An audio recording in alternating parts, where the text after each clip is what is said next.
Holy shit, they actually did it. Nintendo has killed the creators program. What does this mean for content creators moving forward? Let's hit the start button on that question.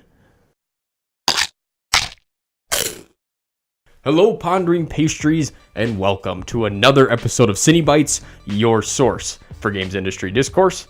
I'm your host, Professor Cynic. Nintendo announced that it will be shuttering the oh-so-popular Nintendo Creators Program. They released this announcement on their Twitter account. We are ending the Nintendo Creators Program, NCP, to make it easier for content creators to make and monetize videos that contain Nintendo games content. We will no longer ask creators to submit their videos to the NCP, and creators can continue showing their passion for Nintendo by following Nintendo's guidelines. The NCP will come to a close at the end of December 2018. Please note that we are no longer accepting videos and channels, and we will not review any that have been submitted but have not yet registered. The NCP website will be taken down on March 20th, 2019. We appreciate and encourage the continued support of content creators and thank them for their dedication to helping us create smiles. This is huge news for content creators. For those unfamiliar with the Nintendo Creators Program, it was Nintendo's draconian solution for milking revenue out of content creators that used Nintendo game footage for their videos. Here's a quick breakdown. Before the Creators Program existed, Nintendo might claim that Nintendo game footage you were using in your video, whether it's a Let's Play, parody, or even a review of a Nintendo game, belonged to them, and as such, they would get 100% of the YouTube ad revenue associated with that video. And then they announced the Creators Program. Oh, how the peasants did rejoice.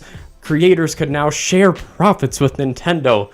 Once approved for the program, videos had to be submitted to Nintendo for review, and if approved, the video could go up and the creator would get a 60% cut of the ad revenue and Nintendo 40%.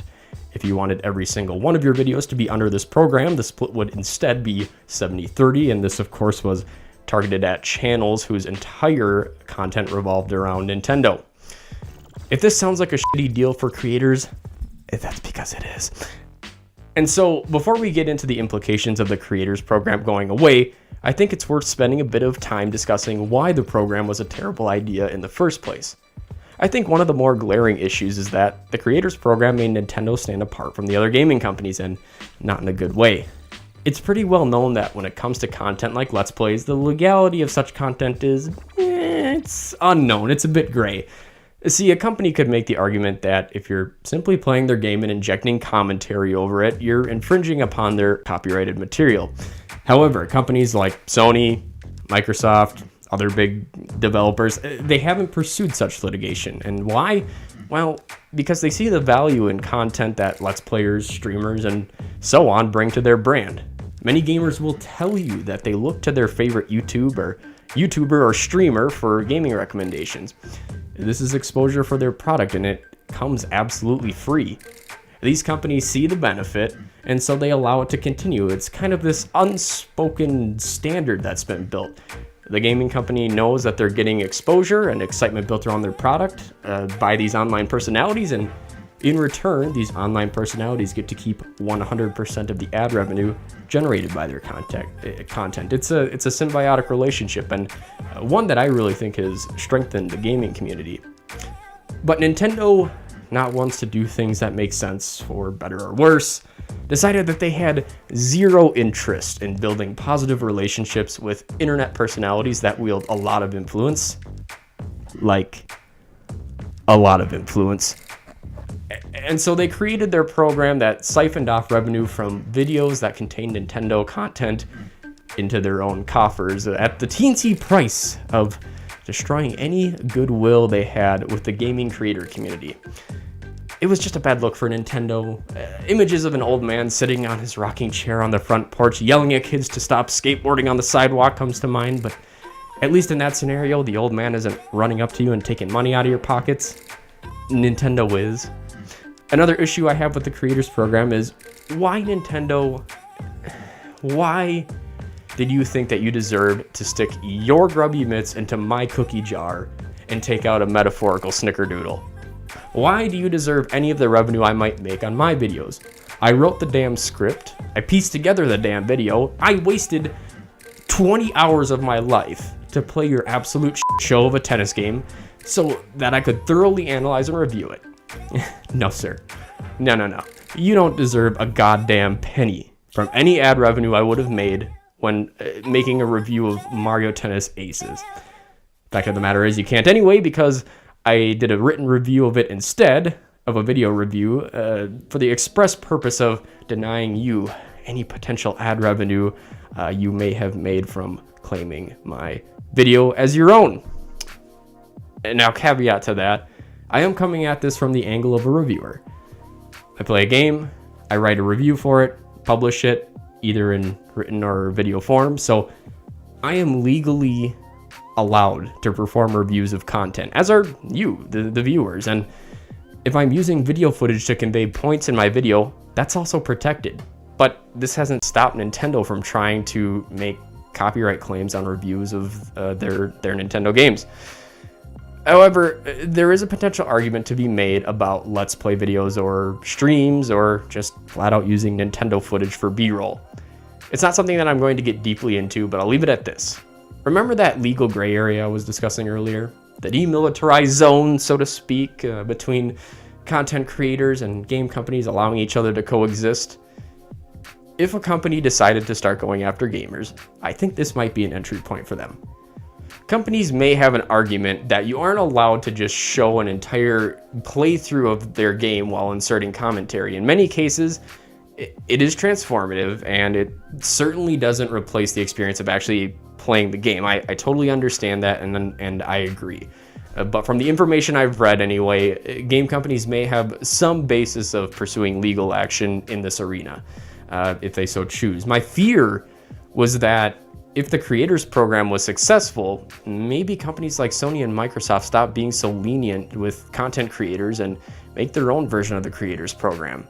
And those who don't comply, well, you're hit with the ban hammer, the gavel of justice, or whatever, the demonetization fairy.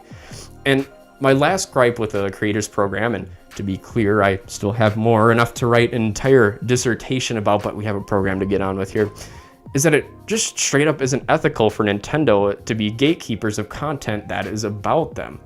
This is particularly important to someone like me who reviews games. Let me explain. Let's say a younger, cheerier Professor Cynic decides that he wants to join the Nintendo Creators Program like a good little sheep.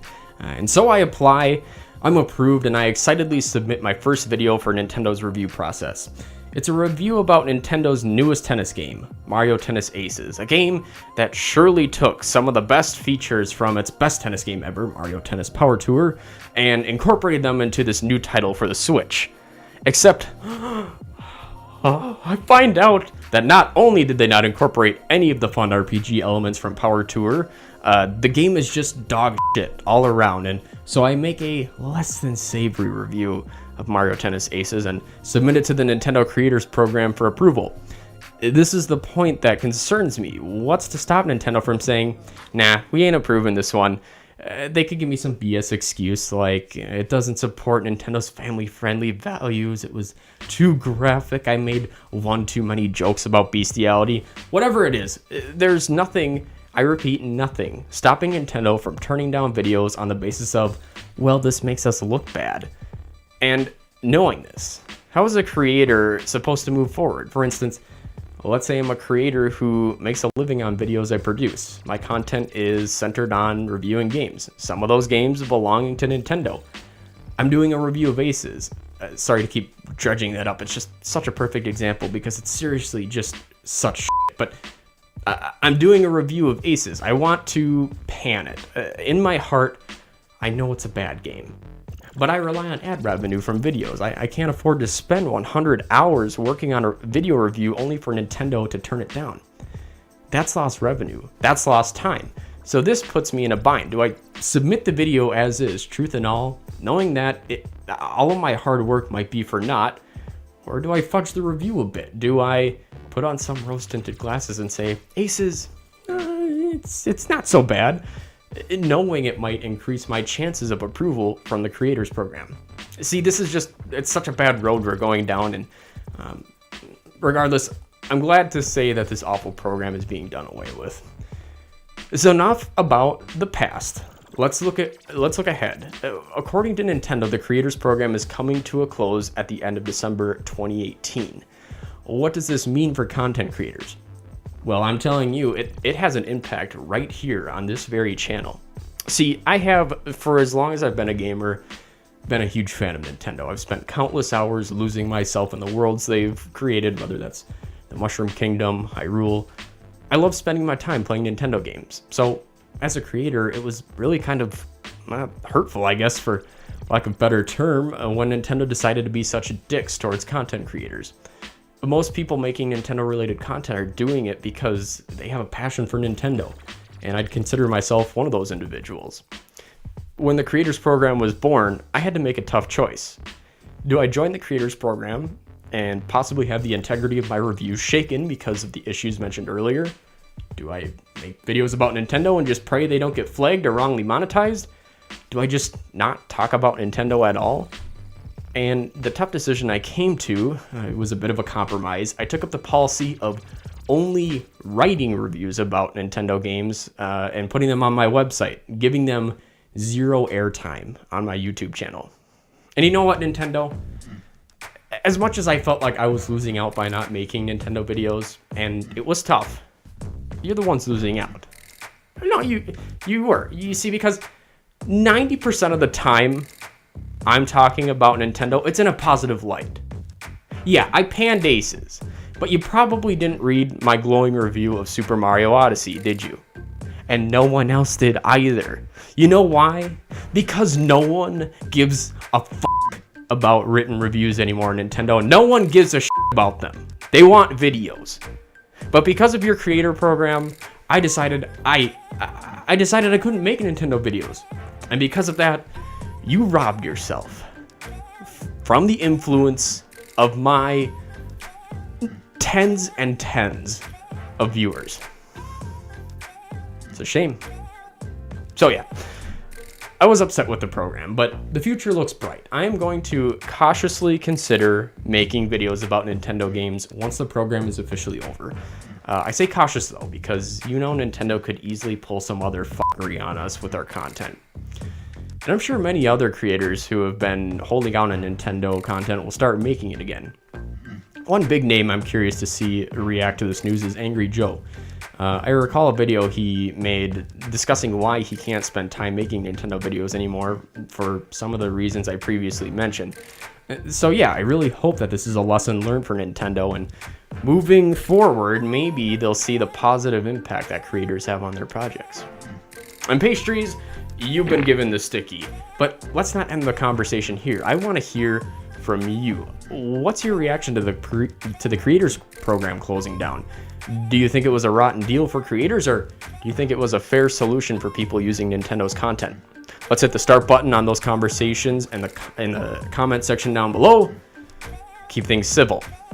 And if you enjoyed CyniBytes and would like to see more, why not subscribe? Hit the bell icon.